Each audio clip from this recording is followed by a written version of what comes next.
Hi there. In this lecture we see Nezhmetindinov playing against Leonid Alexandrovich Shamkovic in 1954 Euro-S Championship round 14. E4 from Nezhmetindinov, we have a Sicilian defence, knight f3, knight c6, and now this is regarded nowadays as a kind of anti-Sicilian Sveshnikov move. It's a very annoying move indeed. And in fact, the name of the line is sometimes the Nezhmetindinov Rosalimo attack line. Sometimes it's shortened to Rosalimo attack. But yes, often you see online Nezhmetindinov actually having a bit of legacy opening theory here with this move bishop b5. So it's one of his pet moves. So it's great that he is remembered in opening theory on a lot of sources. Nezhmetindinov Rosalimo attack line. So it cuts out the Sicilian Sveshnikov nowadays, which could be a popular choice. C takes, knight f6. This is all pretty sharp stuff. White can just play more positionally with bishop b5. So we have a6, which is not helping matters. e6 is a more useful move. For example, knight e7 then, to be able to avoid getting double pawns. So e6 is generally, okay, white can still take on c6, that's fine. But overall, white probably just wants the castle and have a small edge here. But a6 is played, bishop takes c6, d takes. Now, personally, I've been winning a lot of games with ideas involving bishop takes c6 in numerous different openings. The thing to be aware of is that we've weakened black on dart squares. So we should think about our dart square play more generally. And that's been winning me a lot of games. It might win you a lot of games to have that intuition that we really, are stronger on the dart squares potentially. It's like playing a kind of Nimzo Indian in reverse. In the Nimzo Indian, we're getting light square play. Let me just have a bit of a detour here. So the Nimzo Indian, which is one of the more respected openings in chess, if it's allowed, we get good light square play here. And sometimes we'd want to fianchetto our bishop. So yeah, this is a good idea in reverse to bear in mind. It's like we're playing a great idea to get square control on a certain colour. So it's a great contribution to opening theory and great successes from this position. We have d3, bishop g4. h3, bishop h5, knight bd2, e6, a4, and white does actually have a positional threat here.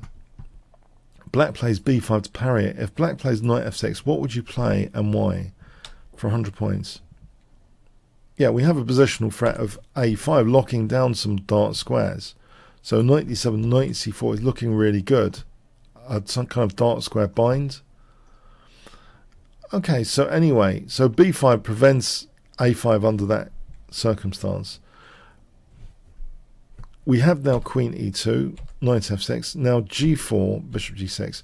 So here we can actually play it more in the spirit of the Nimzo Indian, and maybe it's more accurate than what Nezhmetindinov plays, which is knight e5. We can actually play, what would you play to be in Nimzo Indian spirit to celebrate the dart square pressure? Yeah, we could actually play b3 here for the queenside bishop fianchetto. And as example, knight h4, if e5, because this is starting to be a very annoying position with the bishop looking at g7. And if e5, knight f5, we're getting a nice advantage. So that's another way of playing it, and perhaps from a modern engine perspective, this is the best way to play it, b3. But knight e5 is played, knight d7, knight takes, queen takes. We have f4, so there's a threat of f5. f6 parries that. Bishop e7, just to show that there's no real backfire, doesn't really matter here. We don't have to even hurry to take the bishop. We're just going to be a piece up soon. We can even take our time taking that bishop. We're going to be a piece up. And the immediate check is no problem. We park our king on d1 and we're going to take that bishop. So black is right to address this issue, f6, to give the bishop a reverse gear. We have knight f3, bishop d6, h4, h6. h5, bishop h7. So very interesting play. g5. So, without casting or anything. So this is very interesting. So we have h takes, f takes. And now bishop g6. Now the black king is still in the center, and so is white. So are both sides able to do active operations? Are things prone to backfire? Yes, actually, for both sides is the answer. G takes, as I'll demonstrate. G takes, G takes. So the thing is here, this is interesting. You might consider, what about bishop takes h5? There's e5 in this case. That bishop is now pinned to the rook on h8. So, in fact, knight g5 here is pretty strong. Because now we're taking out a king escape square. And, in fact, this means that if bishop takes e2, rook takes h8 is checkmate. And if black castles, we're just taking out that bishop. Just, we're material up. So, yeah, black has to be careful here because of e5. So this is a wonderful thing to happen potentially. So, okay, so g takes f6. We have a takes, so on the other side of the board all of a sudden, which opens up access to an unprotected rook potentially on a8. We have e5, bishop c7. E takes f6, and now black castles queenside. The best move here, it seems, is actually bishop takes h5. What would be the key move here for white? Which is interesting. The key move for white would be knight e5. Note, with our king in the center, we have to be careful about our active operations. This is the way to go, knight e5. If we played knight g5, black has a resource here. Black is not obliged to take on e2 and get mated. Black is not obliged to do this. Black plays this check. And then actually, very annoying, because then check. And, you know, we don't want to go to c3. We're going to get in big trouble. So, you know, it would just be a draw there. And if we move to a light square after a check, then we lose our queen with check. You know, that's not helping. So that would be just a draw. So the way to do it here is to block that check. It's active operations with both kings in the center.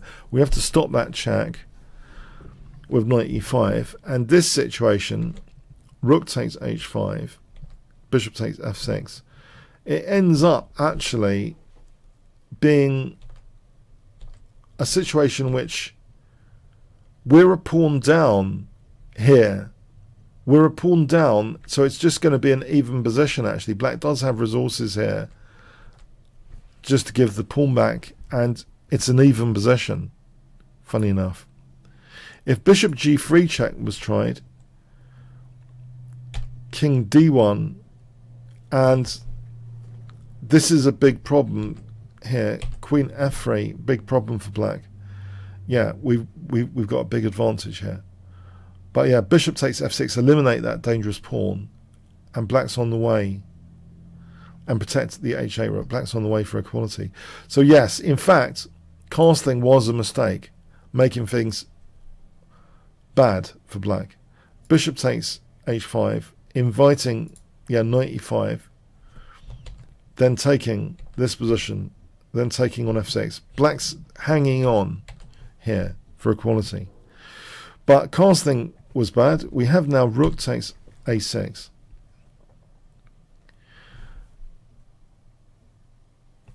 In fact, there is also an interesting move here, which is h takes g6. Kind of positional exchange sacrifice. There's two connected passed pawns there. And it looks as though, at first glance, well, you know, queen g3 is pretty nasty. But actually, we have a resource in this position. Can you see what it is for 10 points? Yeah, we have a key resource, bishop f4, preventing queen g3 check and also hitting the rook. So we end up being significantly better here, actually. Okay, so that was a very interesting resource, h takes g6. But we have rook takes a6 being played. Rook takes h5, rook takes h5, bishop takes h5, check. Another interesting resource lurks behind the scenes here. So check is interesting, but queen e4, funny enough, is super interesting as well. Bishop takes f3. Guess what we can do here for 100 points, if you can see the move and follow up. It's rather amazing. Yeah, we can actually play check. After bishop b8, what would be the key move here? Yeah, we can actually play bishop f4, threatening rook takes b8, checkmate. If e5, you know, just to put that on the board, it's a nice checkmate.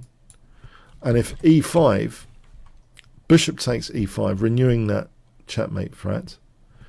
Queen h3, taking out b8. Rook b7 check. King c8, rook c7 check. Rook h7 check.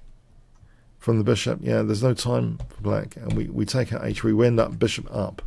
So that is a rather crushing idea, queen e4 here, funny enough. You might expect that, because the king doesn't look particularly safe on the queen side. If queen d5, king f2 is strong with advantage. Yeah, so black does best to play queen d5. But yeah, we've got that passed pawn now on f6. Okay, so anyway, in the game, rook a8 check, king b7, rook takes d8, queen takes d8, queen e4 check. Now this makes things worse, queen d5. If king b8, we still have the advantage though now, with that extra pawn, which is a passed pawn with knight e5. So if queen takes f6, we have knight d7 check, winning the queen.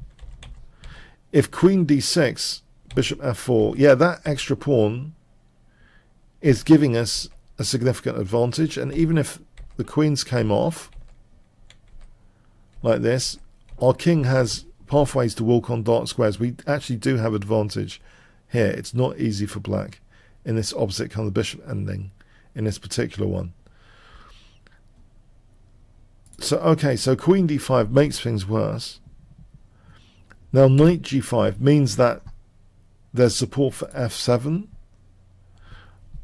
We have queen takes e4 check, d takes. King c6, and now just f7 is winning. Black resigned here. If bishop d6, we have a choice of winning methods actually. Can you see one which is fun?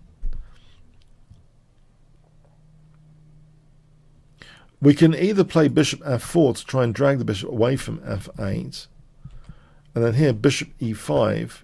The bishop can't take us of f8, and we're going to come in with bishop g7. So that's one way of getting the queen, or getting a piece out of it.